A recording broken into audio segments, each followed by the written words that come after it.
eo amin'izay taranja baolina lavalava izay hatrany dia nitoy androany teny amin'ny kianja Maki ny fifanitsanana ho an'ny sokajy fédéral 2 teo amin'ny taranja baolina lavalava resy ny Besetroka na ny USA tamin'isa 17 moa ny FTM Anosy Be tamin'ity androany ity.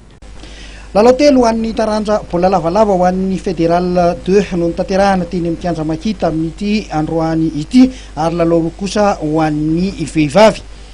Ity lalao arantsika amin'ny sary ity dia ny fikatrohan'ny Semino izay manao akanjo fotsy sy zareo FTM Anosy Be manao akanjo maitso. Nivoaka nandresy tamin'isa 17 teto iry zareo Besetroka.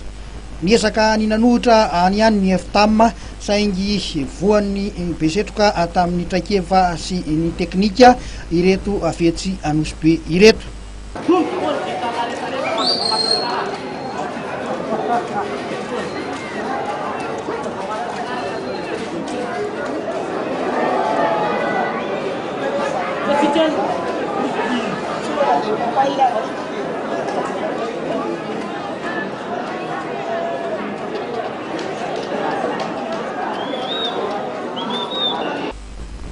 Toy izao kosa ireo vokatra hafa ho an'izay fédéral 2 zay ihany izay nitanterahana androany. Ny Afakazomanga dia nivoaka sepitra ihany koa vao afaka nanolona ny FT-Anjanahary tamin'isa 23 no nivoahana Akazomanga mpandresy.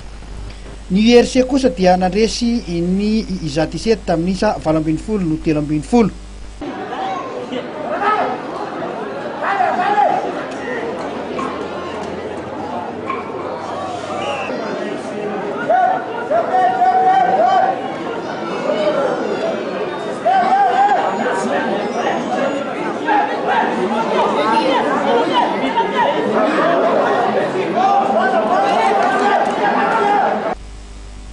Teo amin'ny sokajy vehivavy dia tsy niady mihitsy ny lalao satria dia nomotsany ny Besarety tamin'isa 110 ny RCTS ny Soavimasoandro ary ny 3FB namotsana ny CRI tamin'isa 7 no 5.